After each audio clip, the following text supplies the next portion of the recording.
আমার নবী যেদিন এই দেশ থেকে বিদায় হয়ে যাবে, আমার আল্লাহ জিব্রাইলকে দিয়ে প্রস্তাব পাঠিয়েছিলেন, ও জিব্রাইল আমার বন্ধুর কানে খবর দাও, আমার বন্ধু এই দেশের মাটিতে থাকতে পারবে না, আমার বন্ধু এই রক্ত মাখা জমিনের মধ্যে রাখবো না, আমার বন্ধুর দেহ আমার আরশের ডান পাশে দাফন করব।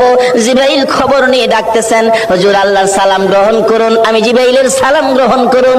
আল্লাহর নবী গো, আপনার দেহ মোবারক আল্লাহর আরশের ডান পাশে দাফন হবে, আপনি খুশির সহিত কবুল করুন।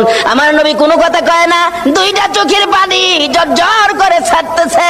জিবরাইল বলেন, ইয়া রাসূলুল্লাহ, এত সুন্দর প্রস্তাব নিয়ে আসলাম, কোনো কথা কন না, খালি কাঁদেন কেন জানতে চাই।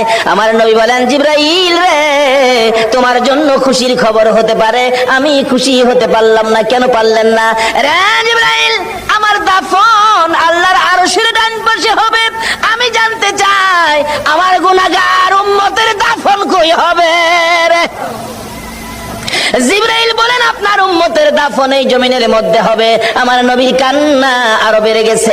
জিবরাইল, না না, সইতে পারি না, আমি আরশে থাকবো আর আমার উম্মতেরা এই জমিনে থাকবে, আমার মন মানে না, প্রস্তাব আমি রাখবো না, আমার পক্ষ থেকে একটা প্রস্তাব আমার প্রভুর দরবারে তুলে ধরো। জিবরাইল রে, আমার গুনাহগার এতিম উম্মতেরা যেই জমিনে থাকবে, আমি নবী আরশে যাব না রে, আমি আমার গুনাহগার উম্মতের পাশে সেই জমিনের মধ্যে শুয়ে থাকবো।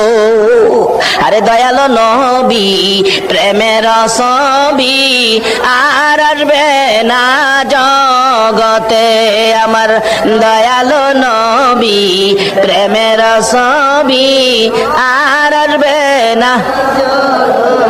হাসর দিনে উম্মত বিনে, হাসর দিনে উম্মত বিনে যাবে না নবীজি বেহেশতে, দয়ালো নবী।